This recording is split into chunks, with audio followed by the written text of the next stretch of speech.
Well done, Barclays. Hello, South Bend. My name is Eric Horvath, and I'm the Public Works Director for the City of South Bend. And Willow said she wanted something exciting to talk about today, so I decided I'd talk about sewers. What's more exciting for an engineer than sewers? So I'm going to talk about the world's smartest sewers that are here in South Bend, Indiana. South Bend, as you know, got its name because we're on the south bend of the St. Joseph River. And it's been a great asset for us for many years, but primarily initially as an industrial asset, where it gave us an opportunity to use the river to actually have a place to take our sewers, both for flooding and for sanitary sewer issues. And over time, we realized that we needed this as a different type of asset. And we built a wastewater treatment plant in the 50s and interceptor sewers, but we couldn't build them big enough with the amount of money it took everything there. So we ended up having to have overflows that we have 36 today that have been overflowing in the city for the last 60 years. This isn't a problem just with South Bend. It's a problem nationwide in 750 cities across the nation, and it's a $50 billion issue where we're dumping over 850 billion gallons of sewage into our streams and rivers each year. So the mayor's asked us to be about government, to make sure that we're doing things efficient and effectively, and to be about making sure basics are easy and so that you don't have to think when you flush the toilet where it goes or what happens, and really be about the economy and focus on creating jobs of the future.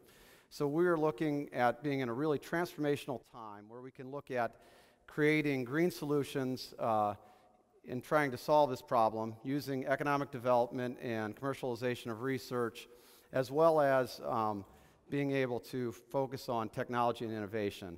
So we're using a technology that's developed at the University of Notre Dame, a couple professors that have commercialized that so that we can be smarter about how we do things in our sewers. So the solution is essentially taking innovative, real-time monitoring and control of our sewers so that we could prevent sewage from going to the river and get as much sewage as we possibly can to our wastewater treatment plant and treat it before it goes to the river. So we're solving decades-old challenges through classic civil engineering, separating sanitary and storm sewers, but also getting things done here through innovation and technology in our sewer system. This system was developed with a local entrepreneur called MNet, and it's the world's first city that uses low-cost, real-time monitoring and control technology instead of using high-cost infrastructure changes to prevent sewage from going into the river.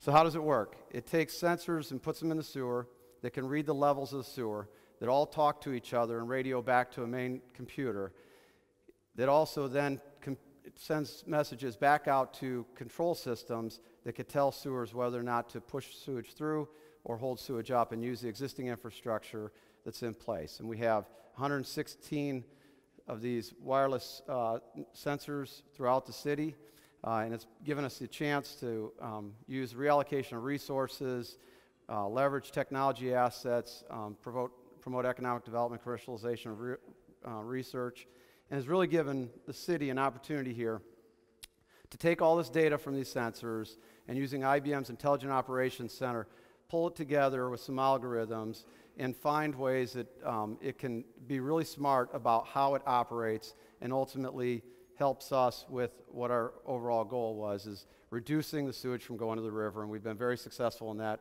by reducing 95% of our overflows in dry weather occasions and 24% in wet weather occasions, and have eliminated over 300 million gallons a year of sewage from going to the river through the smart system. So this is, thank you. See, I told you to get excited about sewers. So this is what it looks like. It reads levels in sewers, and it tells us information on what those levels should be at, so we can, and it'll text us if we need to, so we know issues before they become problems.